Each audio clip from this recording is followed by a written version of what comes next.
Welcome everyone to the Forum on Law, Culture, and Society here at the 92nd Street Y.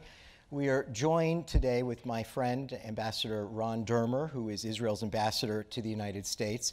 He is a youthful-looking ambassador, and that's because he always was a sort of a wunderkind of sorts. He graduated from Penn. He then went off to get a degree at Oxford, a graduate degree in politics, philosophy, and economics. Soon after that, he was in Israel, and he was almost immediately an advisor to Natan Sharansky. During that time, he did a number of things with Sharansky, included co-authoring the book, The Case for Democracy. You remember that? That was George W. Bush's favorite book of all time. He used to tell everybody about that, and the ambassador was the co-author. We were at an event yesterday with the former president, and unfortunately, he asked for the royalties. Because he knows. Yeah, no, I did mention that, so I've been trying to avoid him now. I remember he told everybody this was his favorite book. The ambassador then wound up working in Ariel Sharon's administration as the, let's see, what were you? You were an economic attaché in Washington for a few years. And then after that, returned for Benjamin Netanyahu's administration to become his senior advisor for a number of years. I don't know if this is the kind of thing that you want to repeat, but he was for many years called Bibi's brain. I don't know if that... He's got a big brain. Yeah, I would say he seems like a smart guy anyway. Yeah. But this is how close they were. And then in 2013, Ambassador Dermer became Israel's ambassador to the United States. And I think at some point you're getting almost to the one of the longest serving ambassadors at this point. Well, the first one was very short, Eliyahu Eilat. But the second one, the most famous, Abba Ebed, right, of course, was 9 years as ambassador. And then Ambassador Harman was also 9 years. I see. But since then, it's, I think, Simcha Dinitz. I don't know if people remember Simcha Dinitz in the 70s. He was about 6 years. 6 years. Before we get to tonight's conversation, there's something that you might not realize about us if you're just looking at us casually, but we're both from Miami Beach, Florida. I am considerably older, but when I was a little boy in Miami Beach, Ambassador's father, Jay Dermer, was the mayor of Miami Beach. Two-term mayor when I was a little boy. And so, I mean, this to me it's a homecoming of sorts. Now, I should say, he's probably not... Did you pay all your parking tickets? Well, I was only 9 at the time. I would never do that on a Dermer's watch. He may not want to have people to know this, but I'm comfortable saying this, that when we were living in Miami Beach at these different eras, nobody there thought anything good would come of us. I mean, nothing. I mean, I think they thought he would be like a lifeguard, I would be like a parking attendant, something like that. And he ended up Israel's ambassador to the United States, and I don't exactly know what I do, but I achieved a lot more than they thought. We did make one important intellectual contribution to the world Miami Beach. Which is? One of Churchill's most famous speeches is the Iron Curtain speech, and he gave that in Fulton, Missouri. But he wrote it on vacation in Miami Beach. And we're very proud of that. We like to say we're very proud of that. We have had an impact on the world. On the beach, he wrote it. Well, when my parents moved to Miami Beach, they thought they were making Aliyah. But he actually made the real Aliyah. It's not a joke. The Lubavitcher Rebbe called Miami Beach the Jerusalem of the diaspora. Yeah. No, there's... People forget. I remember we had a number of years ago Matthew Weiner for the show Mad Men on here on this stage. It was Matthew. And there's an episode from the first season about the Jewish Office of Tourism in 1960 trying to hire a Goyish advertising firm to help promote tourism in 1960, which is actually probably what happened. And they had these pictures of female IDF soldiers, and they're trying to figure out how to make Israel an attractive place to go in 1960 because it wasn't an obvious destination for either Aliyah or for vacationing. So you've just come back from AIPAC. 18,000 people were there. Rousing ovations for Prime Minister Netanyahu, rousing ovations for Ambassador Haley, from America's ambassador to the United Nations. Well deserved. We have a move of the United States Embassy is moving from Tel Aviv to Jerusalem, and it'll be happening in May. This is a good time to be an Israeli. Yeah, it's great. I think... And that was very convincing. I can go right now to my second question. No, I think one of the things the Prime Minister focused on in his speech that is not understood is how much Israel's a rising power in the world and our international standing in the world. You know, there was a magazine came out last year with a ranking of the most powerful countries in the world, and Israel was ranked 8th. 8th. Now, it wasn't a ranking... What's 9th? From the local Hadassah chapter of Nashville. Okay? Not that I have anything against Hadassah. This is International Women's Day, and we put Hadassah and Henrietta Zold on the list of those who made the greatest contribution to Israel in the U.S.-Israel relationship. Every day I'm announcing one more honoree in that list. But what people don't understand is Israel's a very, very powerful country. We're a young country. We're the size of New Jersey, but we were ranked the 8th most powerful country in the world. So who are the powerful countries? Obviously, there's the United States. There's Russia. There's China. There's Britain. There's France, the so-called P5, permanent 5 members of the UN Security Council. There was Germany and Japan. And then there was Israel. You asked who was 9th. Yeah, it was 9. Iran, which is the bad side. That must piss them off. But I mean, if anybody should not want to be 9 in this case. But the reason why we're strong is we have a very strong military that's getting stronger with great assistance, frankly, by the United States of America, the F-35s, the missile development programs that we do together, Iron Dome, David Sling, Arrow. We're also a rising economic power. I mean, Israel's a global technological power. It's hard for people to understand in agriculture and water, which are old industries, but also in cyber, in autonomous vehicles, and in many other areas. The cyber statistic is, I think, the one that's most remarkable because Israel's 1/10 of 1% of the world's population.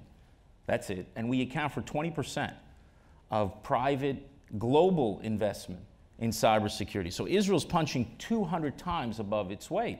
So when you think of cyber, Israel's not a small country the size of New Jersey with 8-9 million people. It's much bigger than a China, and people don't really understand that. And what has happened is because we are a rising military and intelligence, I should say, a very strong and superb intelligence a service that we have, because we're a rising military and economic power, it has also led to a flourishing of Israel's diplomatic relations around the world. And that's a story that is just now coming to the surface. Now, is that because of cooperation, because of bilateral agreements? What is it? Everybody's saying we need your technology, or they're saying they want teach us how to do stuff? That too. It's two things. They want us, Israel, to help keep their citizens safe because we have one of the finest intelligence services in the world. And the second thing is they want technology. For some it's agriculture, for some it's water, for some it's cyber. It could be many things, but everyone is sort of looking at Israel as a great power. And look, there's two great centers of innovation in the world. The first is to the west of here, Silicon Valley. The other's to the east, what some people call Silicon Wadi. We are a global technological power. This is the term, the startup nation. Yeah, and we have translated that military and economic power now into diplomatic power. You've just begun to see it. Now, it has not translated yet into votes in international institutions like the United Nations. Hasn't happened yet. Our bilateral ties with countries like India, those of you who recall there was a non-aligned movement. It was led by India and Egypt. Well, today, Israel's relations with Egypt are better than ever.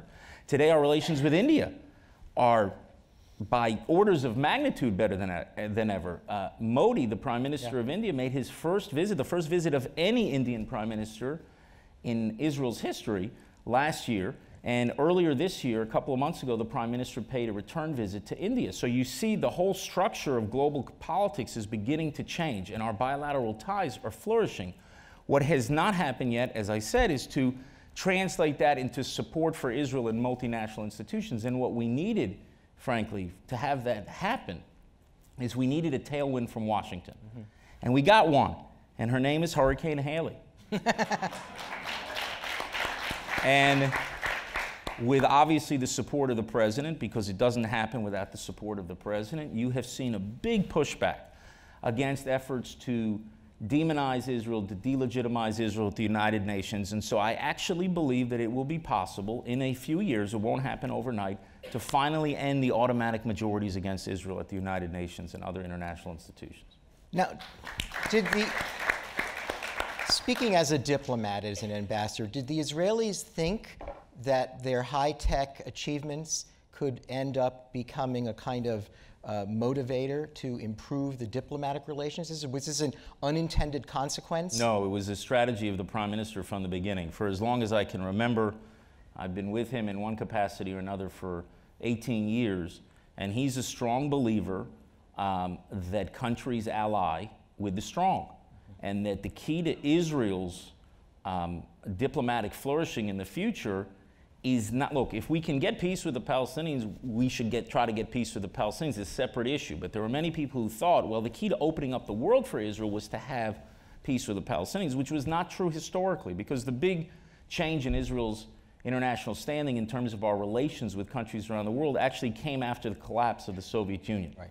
That's when we actually established diplomatic ties with many countries. But he understands that ultimately countries are going to ally and have relations with other countries that they need things from. Mm-hmm. And one of the things that he constantly told me, ever since I met him, is that, look, you know, you cannot wait and hope that the other side is just going to make peace with you. You have to become stronger and stronger and stronger. And the stronger you are, the more you will bring peace closer. And that's what happened in Israel's 30 years as a state between 1948 and 1977. We did not have peace with anyone. We didn't just throw up our hands and say, oy vey. You know, we built our country.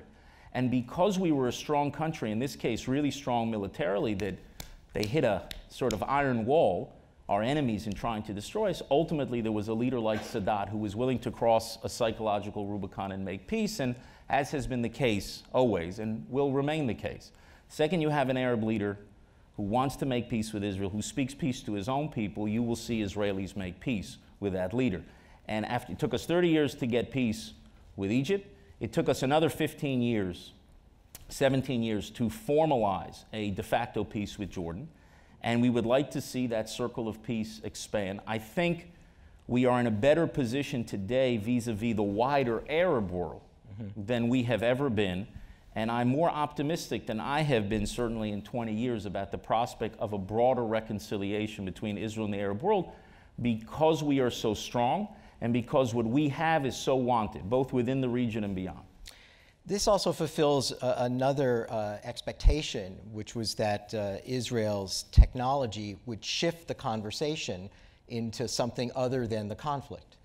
I've known as someone who speaks around the country on behalf of Israel. We have Amir Sagi, who's the Deputy Consul General here today somewhere. Hey, I feel like a French fry at McDonald's, but right. Yes. Whenever they've sent me out, I know that office has always said, you know, we shouldn't only be talking about the conflict. There's so much going on in our vibrant, robust country.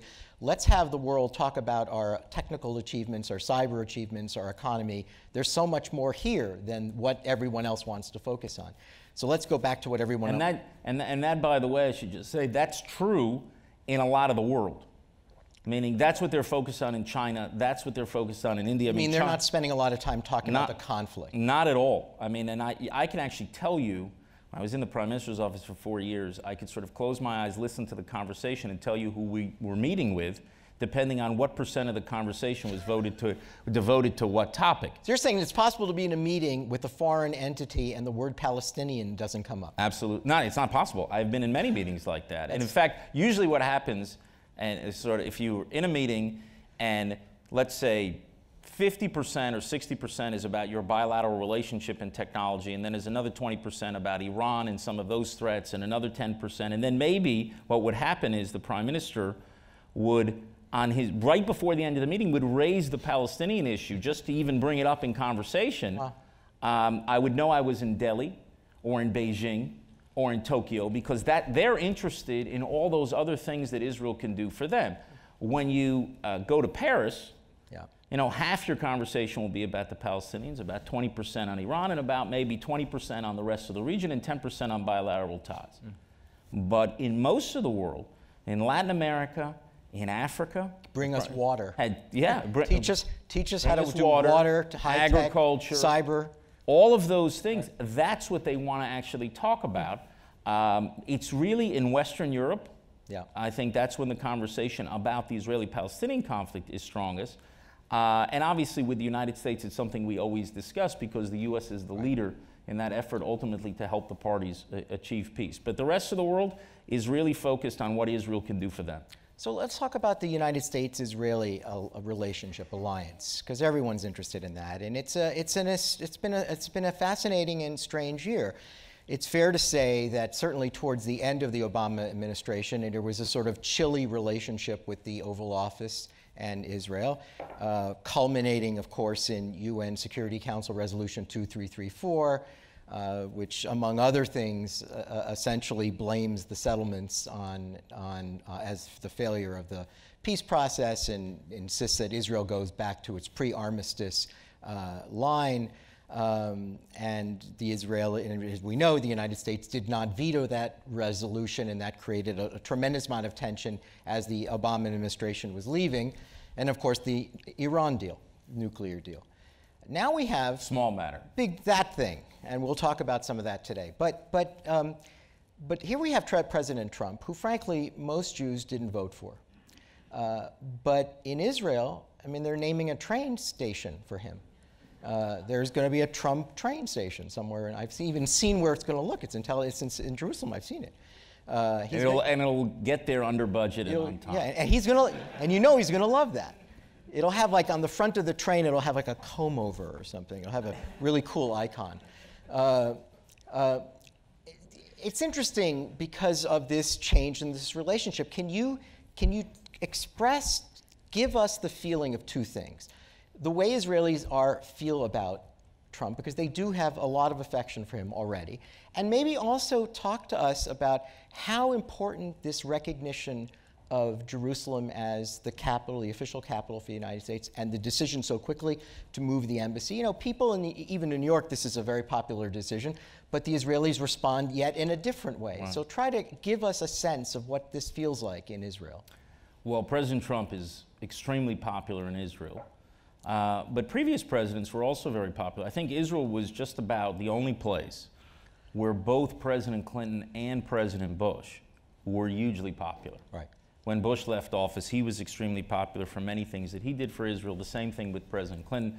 President Obama was different largely because almost out of the gate in his presidency there was confrontation over certain issues, and it was never able to recover. But I think I saw a poll recently that asked Israelis, you know, is the president pro-Israel, is he pro-Palestinian, or neither? And I think Trump's numbers were, I think it was even before the Jerusalem decision, if I'm not mistaken, 76% thought he was pro-Israel, 1% thought he was pro-Palestinian. So Israelis, I think, have a very positive attitude towards President Trump. Now, they don't follow all your domestic issues. They're not weighing in on those domestic Stormy issues. Daniels means nothing to them. And they're looking at the issues that affect them. And obviously, the biggest, and maybe we'll speak about that, security issue that affects us is Iran, and it's very clear he has a different position about this. But the Jerusalem decision was a historic decision. And it's something, by the way, that it is not a matter of political dispute within Israel. You had, you know, the Arab parties, I would say, were different, and there were about 13 members. But of the 120 members of the Knesset, you know, I think probably 105 celebrated that decision. And it was tough for Moses to get those kind of numbers. So it was very popular because it was a historic decision. I mean, I said the other day that you know, the Jewish people remember Cyrus. I don't know if the Persians remember Cyrus, but the Jewish people remember Cyrus for a decision 2,500 years ago to allow the Jews to go back and to rebuild their temple in Jerusalem. This is a historic decision that will echo. And so we're very grateful for President Trump for making that decision against, you know, against the wishes of most of the entire international community, except for Israel. And there were even people within the administration who necessarily didn't support that decision, but he promised to do it, which many of his predecessors had done, but he actually did it. And they spoke to us about it before. What did we think was going to happen? Because there were some people who were making the argument it was going to lead to violence. The Arab Street. And we said, we don't see it. We don't think that's going to happen. And if it does, we'll bear the responsibility and shoulder the risk. Because if we're going to be scared every time somebody suggests that there's going to be violence, we never would have established a state or done anything. So it was important for us that he made this historic decision, and I think it goes with the great decisions. Certainly in the history of Zionism, there's been 4 in my mind. There was Balfour 100 years ago. There was the UN decision of partition 70 years ago.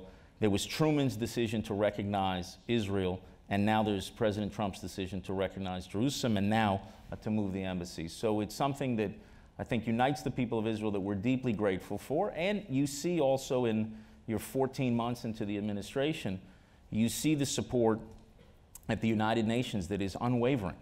And then you see also a big shift in policy towards Iran, and 95% of Israel's security challenges really come from Iran. I'm not asking you to play the role as a White House West Wing insider, but we do know that you have very shrewd, astute political skills. You worked in that capacity with Netanyahu for a number of years. Because on CNN all we hear about is the Mueller investigation and Stormy Daniels, why did Trump do this? Why do you think he did this? You mean the Jerusalem decision? Yeah, every president said, no, the Stormy Daniels thing. You're from Miami Beach, you know these things. Why? I mean, every president campaigned that he would move the embassy. Everyone got huge applause, and then of course they just had those every 6-month, delays. Why do you suspect? I think he was ready to do it actually day one. There was more than a feeling, but there was a suggestion that he might do it as the first act of his presidency. Right. And he didn't do it then. So I guess a more interesting question is, why didn't he do it 11 months before? And there was a trigger for his decision, and that was every 6 months, a president has to decide on a waiver. And in May, when that first came up, or the end of May, the beginning of June, he decided to waive it one more time. And then when the waiver came up in December, he said, no, I'm going to make this decision.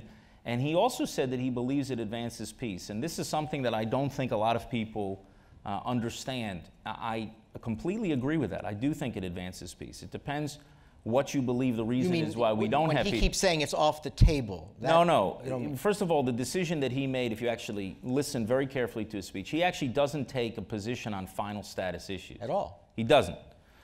Look, the Palestinians have a position that they've stated publicly many times, that there should be 2 capitals. Jerusalem should be their capital and should be 2 capitals. And we have a position that Jerusalem should remain united under Israel's sovereignty. There is a common ground in that position, is that Jerusalem, under any circumstances, will be the capital of the state of Israel. So, in fact, President Trump did not prejudge final negotiations on anything, and he was very clear about that. I haven't predetermined any outcome, and unfortunately, the way that the Palestinians reacted was very different, and they used that excuse to run away from the negotiating table, and we know that. But the reason why I think it advances peace is you have to understand why we don't have peace. If you think the reason why Israel doesn't have peace is we haven't found the magic formula for this or that final status issue, then I suppose you could think that this decision sets back the cause of peace.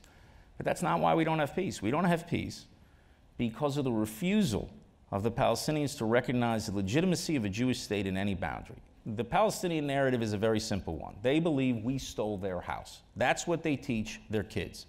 So you could give 99.9% of a stolen house back, and they're not going to take it. And by 99%, I don't mean of Judea and Samaria, the West Bank. I mean 99% of the whole house, you could give it back. If they think you stole their house, you'll never be able to achieve peace. They understand, some of them, that we're there by might, our might. But they don't understand that we're there by right, and they don't accept that we're there by right. And that is why there is a constant effort to delegitimize Israel, not just in international forums, but in a very, very private way on big issues that sometimes some people sort of dismiss. I'll give you an example. Arafat said to President Clinton at Camp David, there was never a temple on the Temple Mount. And Abu Mazen has a very difficult time, if you notice, when he speaks at the United Nations, to recognize a historical connection between the Jewish people and Jerusalem. He just disavowed it last month. He can't say it. Now, the question is why? And no one asks these questions, because, those are ideological issues. Forget about that. Let's focus on, what your position is on 2 states and what your position is on Jerusalem and what. Those are the issues, the ideological issues. The reason why they do that is to recognize a historical connection between the Jewish people and our historic homeland. To recognize a connection between the Jewish people and to Jerusalem is to admit that the Jewish people are not foreign colonialists in this land. Israel is not to us what India is to the British, or what Algeria was to the French, or what Congo was to the Belgians. This is our historic homeland. It's where our patriarchs prayed, and our prophets preached, and our kings ruled. And they understand that to recognize that, the whole edifice of this rejectionism collapses. So this is why the president's decision, from a historical perspective, you won't see it in a few weeks and maybe not in a few months, but in a historical perspective is so important because he punctures this great lie, this rejectionism that is greatest on the issue of Jerusalem and most obscene. He punctures it. And I think that lays a cornerstone for ultimately achieving peace, because only when they cross this Rubicon, only when the Palestinians say that the Jewish people are here by right. Now, they can say that they have rights. That's fine. Then you're in a discussion. I mean, even if the Palestinians said it's 1% yours, right, and 99% mine, then you're in a negotiation. But they don't say that. They say we stole their house. And President Trump's decision was the first decision in 70 years where a leader said, they did not steal your house. This house is where, this capital, is where the Jewish people were for 3,000 years in terms of their dreams and their longing, but in what was the capital of the Jewish state for 70. So it was a very important historical decision, and I hope it will advance the cause of peace. And something similar is being advanced in the United Nations by Ambassador Haley's decision to withdraw from UNESCO, because UNESCO takes the same position, right? UNESCO, you mean with UNRWA, I think UNESCO was withdrawn before the U.S. Right, but both UNRWA, funding for UNRWA and UNESCO, because both they have the same thing in common, which is to disassociate and disclaim any connection between Jewish history, Jewish historical connection. They attack, you know, and whether it's Hebron, I know the spokesman for the community of Hebron. Yishai Fleischer, my friend. All right, they don't want to recognize a connection. But I'm saying so they'll say that the Cave of the Patriarchs is a Palestinian heritage site. And so you say, well, these things are just ridiculous historically. They are. But people don't understand how important it is to address these issues in order to actually advance ultimately a political settlement, because they're incapable of understanding. When you teach, and it's not just that the leadership sees this, this is what they teach their kids. This is what they teach them in the schools. This is what they see in the media all the time. And only when they start hearing a different story do you have hope of some leadership emerging in the future that is prepared to cross that Rubicon. And that's why other leaders around the world should follow President Trump. The president of Guatemala announced a couple days ago that he's going to move its embassy to Jerusalem. Everyone who does that, every country that does that, will actually lay another cornerstone in building an eventual peace. I have a couple pieces to supplement. You know, I just love this when we talk to audiences. Not everybody knows this, but you know, what's the trivia question is, how many times is Jerusalem mentioned in the Old Testament? I think it's nearly 700, right? To demonstrate this connection between the Jews and their historic connection to Israel. How many times is Jerusalem mentioned in the Quran? Not once. I'm just sorry. Just says, it seems if it was that important, you would have mentioned it.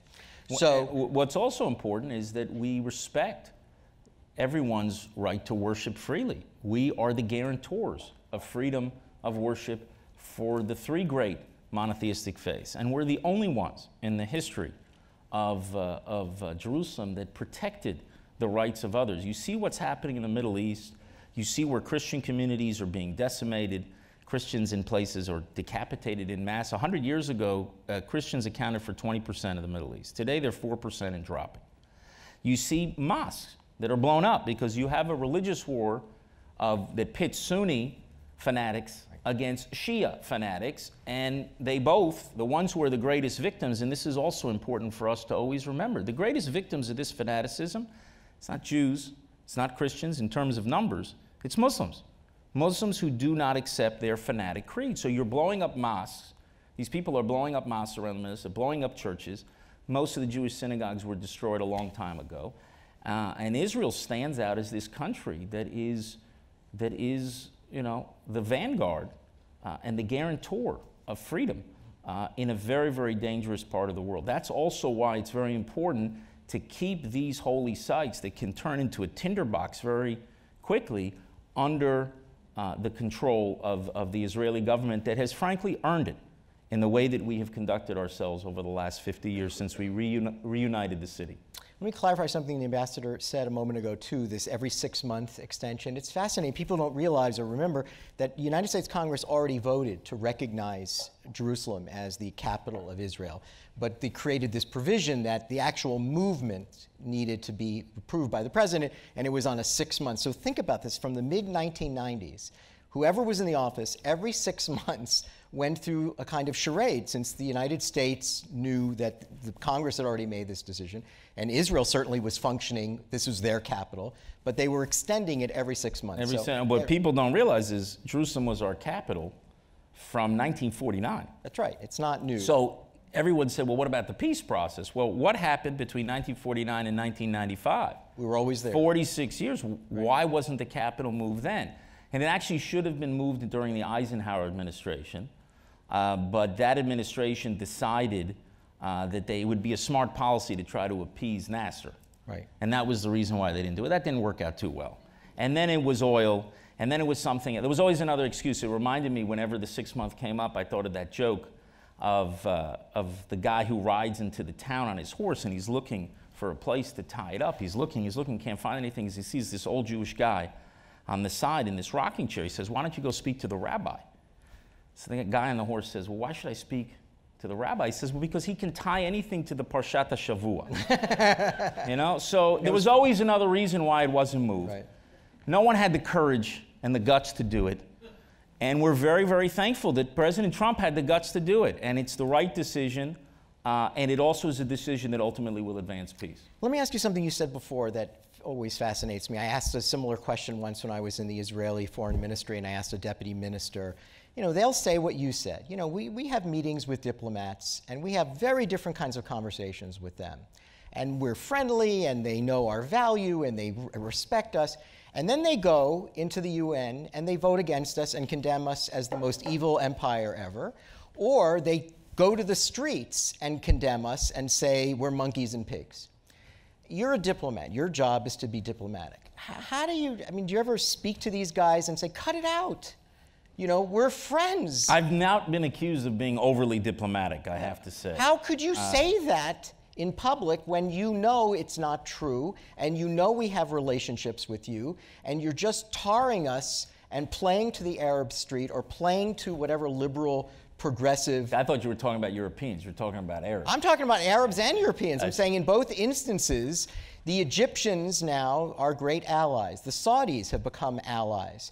But it's not clear what would happen if Israel was accused of having, you know, just landed on the Mars, and they would have condemned you for doing that. They would let's you know, put the European issue aside, because that's very complicated of why they have, especially in Western Europe, why they have their views of Israel and their attitudes towards Israel, because in many ways Israel's become a protector of Europe, almost as a sort of forward position, because if it were not for Israel, what you saw happen in Syria would happen in other places in North Africa. And if you thought there was a refugee crisis and security crisis, it would be much worse. Israel's holding a good part of the Middle East together because of our military power, intelligence power.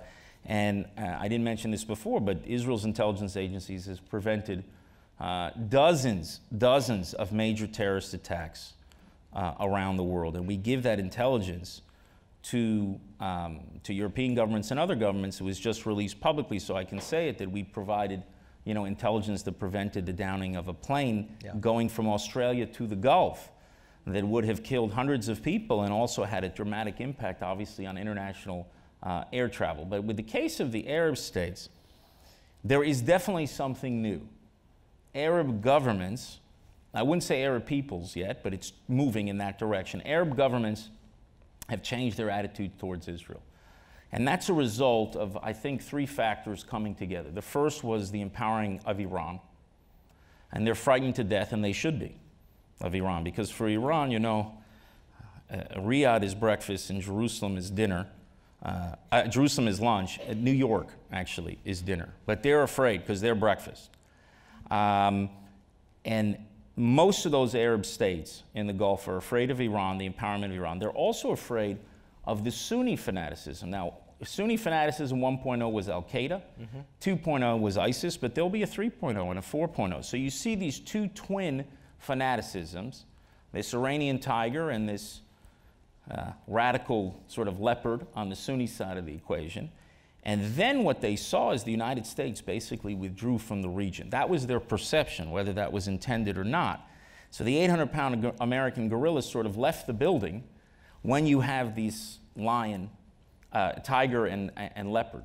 And then they look, and they see in the corner a 250-pound gorilla with a kippah on their head. And they said, well, you know, maybe we should work with them in fighting a common enemy. The problem for these governments is that they have poisoned their populations for 70 years against Israel. It is very hard for them to turn on a dime. Now, they're not democracies, but public opinion, even in non-democratic societies, does matter, does have an impact, and it's very hard for them to surface. I think if they could do it and snap their fingers, they would do it. And they'd like to see this conflict end between Israelis and Palestinians. They would. It was not true in the past. So you're saying they don't feel there's an advantage to them anymore? No, they used to. They used to feel that it helped them divert from the problem, their own internal problems, and the fact that many of these societies, you know, I'll be generous, are in the 19th century, but that's being very generous. So they diverted a lot of attention with their own problems of governance and the failure to enable their populations to enter the modern world. That's the story of the past. Right now, what they see is an Israel that can both help defend them against the common enemy, but also help them seize the future because of Israel's technological prowess. Many people don't understand this, but imagine you'd have a situation where, you know, Utah, Colorado, Idaho, Oregon was all decided to boycott Silicon Valley. That's what happens in the Middle East. They've got a center of innovation right next door. And I believe some young leaders in the Arab world actually understand this.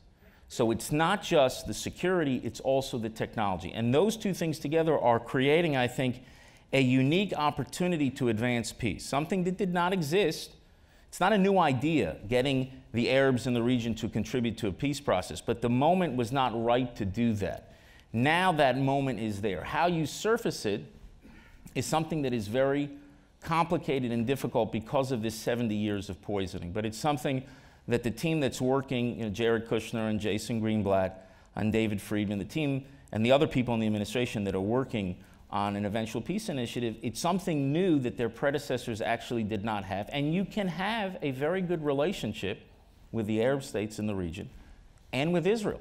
And that's what this administration is showing once again. Well, let's talk about this peace process, since there is some thought there is an ultimate deal in the works. It was just recently reported that Abbas is ill and might at some point resign. His successor is unknown. We know a month ago, again, at the UN Security Council, he, repeated anti-Semitic tropes. He once again disassociated Jews with their historic connection to Jerusalem. You have Gaza is a deteriorating economic mess, and Hamas can't even really put the lights on anymore. I was trying to be optimistic. Yeah, I know. No, I want to know. I know, but I want to know. So, who do we have a peace partner? It may be true that Saudi Arabia and Egypt now have very different connections to Israel. But I mean, the Israeli right has always been suspicious. They've always been skeptical when they would say the question, make peace with who? And rightfully so, because, Israelis also, they're not big fans of baseball, but somehow the concept of 3 strikes and you're out translated into Hebrew, because, we left southern Lebanon and we got a lot of promises of a better situation. We ended up with an Iranian terror base on our northern border. We unilaterally withdrew from Gaza, and we did exactly what the international community says. They're going to leave to the 67 line, uproot all the settlements. We did everything. We actually disinterred people from their graves. And it was supposed to be, some people said, the Singapore of the Middle East. And what happened was another terror base where thousands of rockets were fired. And so Israelis understand that if all of a sudden Israel just gets up and leaves separate from the issue of who has the right to the territory. If Israel just leaves from a basic security point of view, you're going to repeat this mistake for a third time. So I think they get that. Look, as to the question, I think having an Arab governments, and it's beginning to happen in the Arab world. There's some public opinion, interesting thing. It's internet polling, so it's not entirely accurate. And how do you actually poll in societies that are not democratic? Right. With all those caveats and all those problems, we are seeing trends of more and more acceptance among the younger Arab populations, and they're very, very young, which some people think can be very dangerous. It also affords tremendous opportunities because you have a switch, it could happen much faster than people think. You mean younger than college age? Yeah, about 2/3 of these populations in many of these countries are under the age of 35. So it's a huge, you can have a huge shift in a fairly short amount of time, but there's a willingness to work with Israel and to have relations with Israel. The issue for the Palestinians has always been, and I don't believe personally it depends on this or that leader. I think to believe that is to not understand the problem. The best metric to understand if we're getting closer to peace or not is not to look at what the latest speech was of the Palestinian leader, to listen to what the latest thing said by this or that envoy, or who the president is or who the Secretary of State, with utmost respect to everybody. It's look at what Palestinian children are learning in the schools and look what they're watching on television. That's how you know if you're moving closer to peace or further away from peace. Peace will come when you have a Palestinian leadership that cares about the Palestinians more than they care about the Palestinian cause. I do think there was one leader, I don't know if it will help him if I say it, but I think Fayyad was the one Palestinian leader who, in my view, in a century, actually cared about improving Palestinian lives. Now, a Palestinian leader who wants to improve Palestinian lives, they're going to want to seek peace with Israel because it will improve Palestinian lives. But understand, the Palestinian cause ends when there's peace with Israel. Because the cause, unfortunately, for the last 100 years, has not been to establish a Palestinian state, it's been to destroy a Jewish state. That's why the PLO was established in 1964, when they had control of all those territories that they claim to want for a Palestinian state. That's the moderate faction, not Hamas, that says they want to destroy all of Israel. So the problem is you have Palestinian leaders committed to this cause, which has been the destruction of Israel. That's what the cause has been and remains. And they poison the next generation.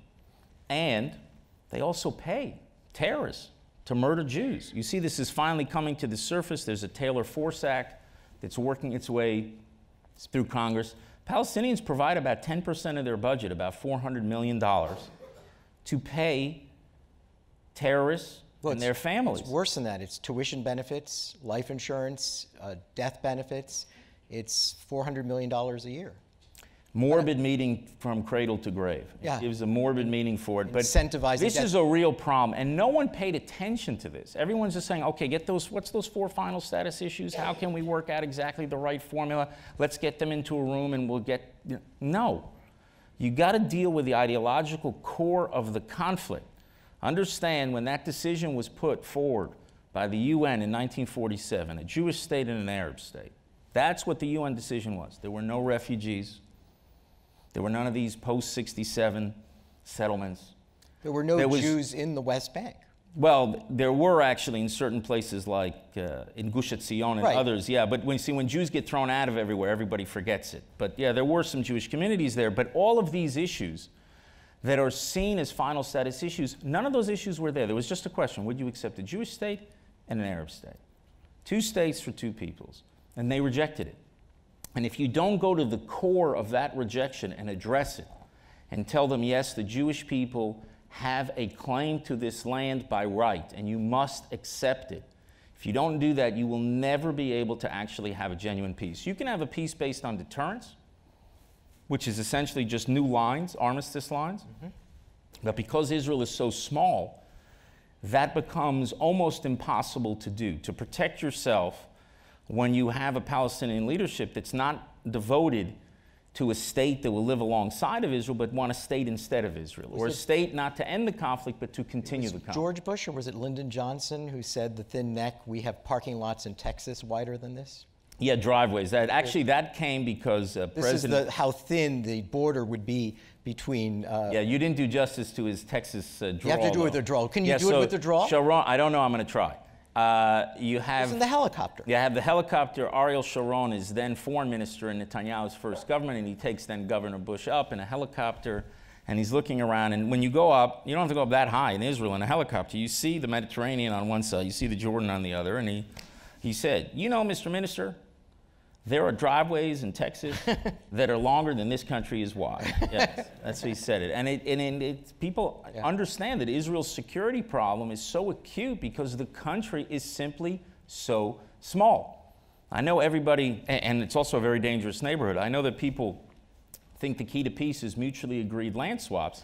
Yeah. I say mutually agreed neighbor swaps, right? So I understand you have issues with Mexico. So we'll swap Syria for Mexico. What do you guys say? All right? And then we'll take Canada. You can take anybody you want from the rest. But we're in a very, very dangerous neighborhood. We're a powerful country, but we're a very small country. And if we do not make the right decisions, we can go from great strength to great vulnerability like that. That's the danger. And you'll win a couple of good editorials in newspapers in New York and elsewhere. But as Golda Meir famously said, what? You remember what she said? Loving their children as much as... Yeah, well, she said that too. But she said, you know, better bad press than a good eulogy. Eulogy, right. So speaking about dangerous neighborhood, Iran, they've become much more promiscuous now in the region. Just recently, they launched a drone into Israel. Israel shot it down. They flew into Syria, knocked out some aerial defense batteries, destroyed some military installations, but they're in Syria. Syria is either at the end of its civil war or not, but we have no idea what's going to happen after. There's ongoing support of Hezbollah. You now have a new president who wants to take a tougher position on Iran. What is it that you hope President Trump will do? Modify the agreement, decertify the agreement, insist on military inspections, take away the sunset provisions, snapback provisions, all these things. What's the most effective thing to do now that we already have this agreement in place? Well, look, there's been bad agreements in history, and you can't just say when you know an agreement is bad and not working that everyone says, well, we have an agreement and so we should just continue and we should just walk off the cliff. Understand what the problem with the deal is. This deal, nuclear deal with Iran, puts us on cruise control heading over a cliff. That's what the deal is, and I'll explain why. What the deal says is that the restrictions that were put in place on Iran's nuclear program, those restrictions are automatically removed at a date certain. At first, when the deal was signed, it was 10 to 15 years. Now that's 8 to 13 years. But they're going to be automatically removed. It doesn't matter if Iran continues to be the foremost sponsor of terrorism in the world. It doesn't matter if Iran remains committed to Israel's destruction. It doesn't matter how Iran behaves. What matters is that the calendar has to change. And Iran then will not need to sneak in or break into the nuclear club. They will simply walk into the nuclear club, because when those restrictions are removed, Iran will legitimately be able to enrich massive amounts of uranium. So they will not just go into one bomb, they could have an entire nuclear arsenal. So we are on cruise control heading over a cliff. And when people say, hey, the deal is working, well, to say the deal is working is to say the cruise control is working. What about the cliff? And the job of a prime minister of Israel is to think about that cliff and avoiding that cliff. But it will happen if the trajectory is not changed. And the major flaw in the deal is what you said called the sunset clause, which is the automatic removal of all these restrictions. You remember the prime minister made a speech in Congress 3 years ago. If you go back and reread the speech, you will see very clearly what he says the major flaw is. He said you must link the removal of these restrictions to a change in Iran's behavior. Treat Iran as a normal country when it starts acting like a normal country. But that's not what has happened. And you have this inspection regime, which is a joke. It's a joke. It's looking for the proverbial keys underneath the lamppost. The Iranian regime says we're not going to allow for the inspection of military sites. They did a self-inspection, those of you who really follow this closely, about 3 years ago, which is another joke. It was a joke. And we have to change the trajectory. Europe is in a position of containment, meaning they are trying to contain a nuclear Iran. We'll have to live with it the best we can. What President Trump did in October is he shifted the U.S. position from one of containing a nuclear Iran to preventing a nuclear Iran. And that's the position of Israel, and there must be a radical change in the deal, that it must be fully fixed, all the problems of the deal taken out, or it has to be nixed. He's got to walk away from the deal and restore sanctions and take the actions that are necessary to make sure that Iran never has a nuclear weapon, not today, not tomorrow, not in 5 years, 10 years, or ever. The other problem is that in exchange for Iran accepting the temporary restrictions on its program, which are temporary, as I said, you had the removal of the sanctions. And Iran had huge money coming into its coffers, huge money. When Iran was under sanctions, they were selling about 1 million barrels of oil a day. Now they're over 2.5 million. So that's 1.5 million more barrels a day at a price of $63 or $64. That's about $100 million a day. That's $3 billion a month, $36 billion a year at the current price of oil. Now, I'd love to tell you that Iran's going to use that money and start a GI Bill for returning members of the Revolutionary Guard. But that's not what they're doing. What they're doing is using it to fund their war machine. And they are literally conquering the Middle East. They're taking over Iraq, trying to take over Syria. They've already taken over Lebanon through Hezbollah, and they're trying to do it in Yemen. And to create for the Saudis, from the south of Saudi Arabia, what they created to the north of Israel in Lebanon. Through the Houthis, their terror proxy in Yemen, they're arming them, trying to arm them with missiles to endanger Saudi Arabia. So Iran is trying to conquer the Middle East. And all that money, now they're flush with cash, and it's very, very dangerous for the region. So if President Trump cannot get the other members, permanent members, to have a huge shift in their policy, and I don't see a sign now that they're prepared to have such a shift, then he needs to walk away. He needs to restore those sanctions. Israel will certainly support it.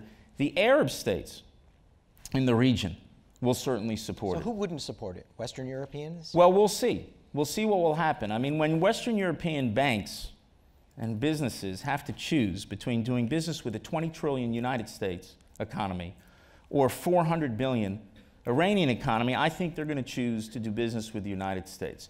So you can create enormous pressures on Iran. And Iran is a hollow, I mean, it's a would-be empire, and certainly an evil one at that, but it's a hollow country. It's very weak from the inside. Its people do not support it. You saw that in the streets a couple months ago. Remember with the Soviet Union, how everyone thought it was so dangerous and that pressure would only help the extremists and everything else. The reverse happened. And I remember when President Trump made his decision in October and took a very hard line, and just the fact that he threatened to walk away has frozen investments from going into Iran now, because people are not sure. Why should we invest? We don't know what the policy is going to be. That very fact, a lot of people at the time when he said that, now you're going to actually empower the hardliners. Nonsense. It empowered the people in Iran that understood that there is not going to be an economic light at the end of the tunnel, and they took to the streets. And many were complaining about the funding of the war machine in Syria and in Lebanon, and all their money not going to the people of Iran, but funding this fanatic Shia ideology, which is what they're committed to. The final point I want to make about this, there may be people here who believe that, well, at least now we've sort of kicked this can down the road for 10 years. Which is what the Obama administration said. That is not true. Because right now, as we speak, Iran's advancing its nuclear weapons program, as we speak. Because they are doing R&D on advanced centrifuges, which they are allowed to do under the deal. That's what spins and enriches the uranium. My favorite line from this 160-page deal was a line that says, over the next decade, Iran can only do R&D on the IR-2, 4, 6, and 8. The IR-2, 4, 6, and 8 are more and more advanced centrifuges over the next decade. That's like saying that Apple can only do R&D over the next few years on the iPhone 11, 12, 13, and 14. So under this deal, Iran is illegally doing R&D on advanced centrifuges, and they are developing ballistic missiles that have range, further and further range. And those missiles, they're not for us. They can already hit Israel. Those missiles are for you. And only in cartoons do you put TNT on intercontinental ballistic missiles. In the real world, you put a nuclear warhead. And this is happening. Everyone is going through the motions internationally, and everyone's saying, well, no, you shouldn't do that.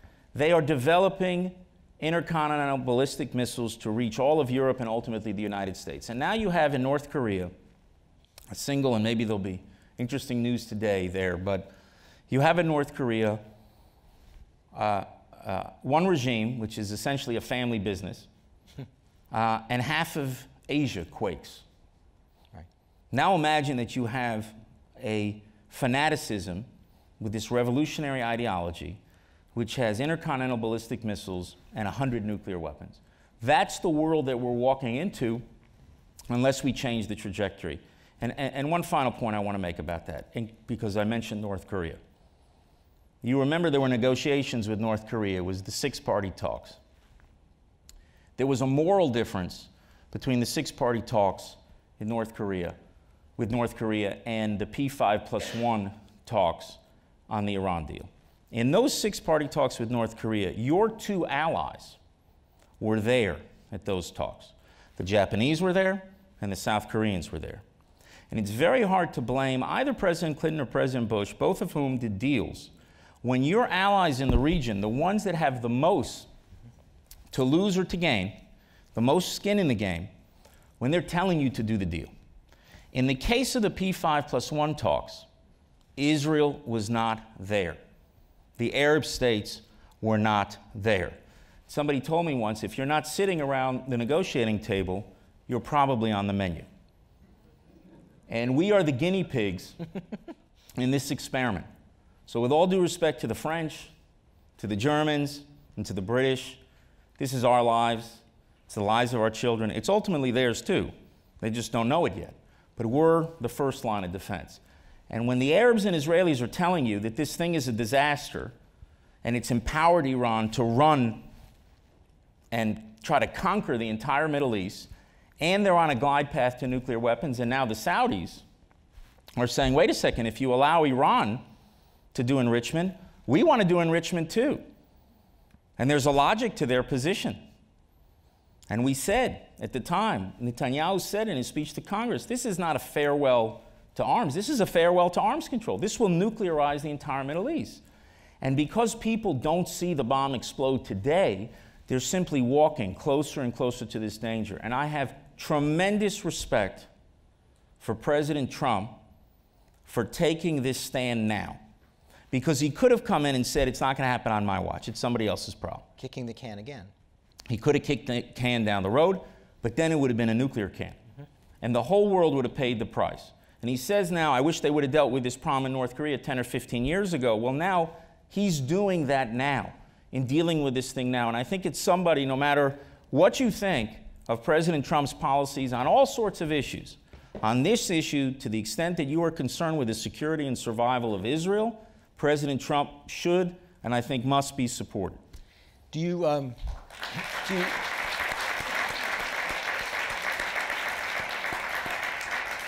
I suspect you would say that it's precisely because Israel did not have a seat at this negotiating table that Prime Minister Netanyahu's speech before Congress was so important.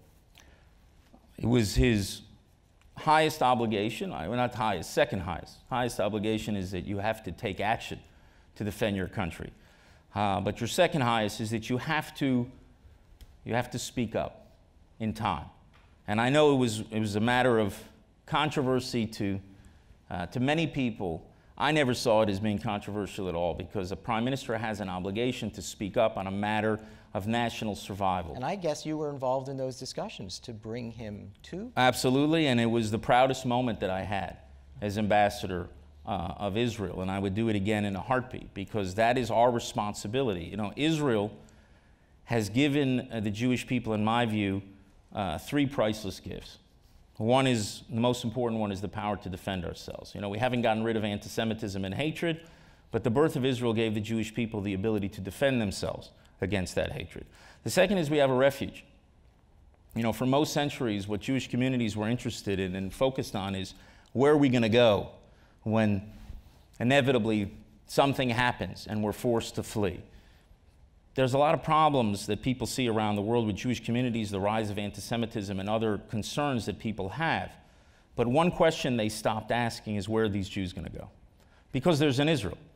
Doesn't mean that all of them have to go to Israel. They should be protected by their own governments, but everybody has the right to go to Israel, and that's a blessing that the birth and the establishment of a Jewish state gave the Jewish people. But the third one, which is very, very important, is that the Jewish people have a voice.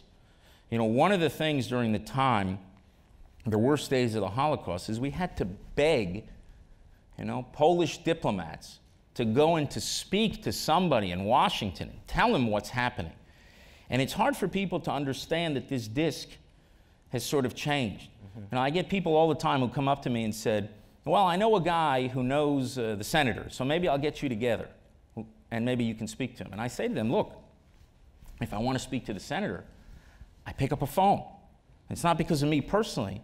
It's because I have the privilege of representing Israel as its ambassador, and they don't really understand what it means to be a sovereign state.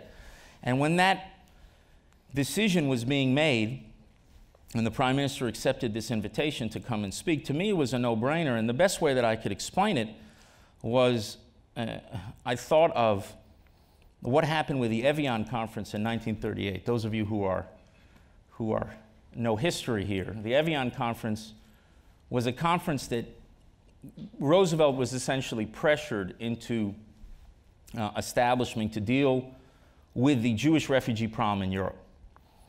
And most of the countries of the world, a lot of them came to Evian, and there's a very famous letter that Hitler sent to the delegates of the Evian Conference. He said, you can have the Jews, I'll even put them on luxury ships. That's a quote. I'll even put them on luxury ships.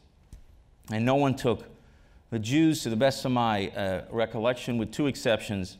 The Kinder transport, where 10,000 children were saved by the British, and the Dominican Republic took a huge number of Jews, I think around 100,000. What was interesting to me in reading the history of that conference is there was a delegate to that conference from then mandatory Palestine. And they were allowed to go there, they just weren't allowed to speak. The name of that delegate was Golda Meir. And I thought to myself, on the eve of the destruction of European Jewry, the future Prime Minister of Israel was not allowed to speak. Faced with a regime that calls for the destruction of the one and only Jewish state, this Prime Minister of Israel will speak. And he spoke. All right, let's take a question from the audience, and then we'll say goodnight to our ambassador.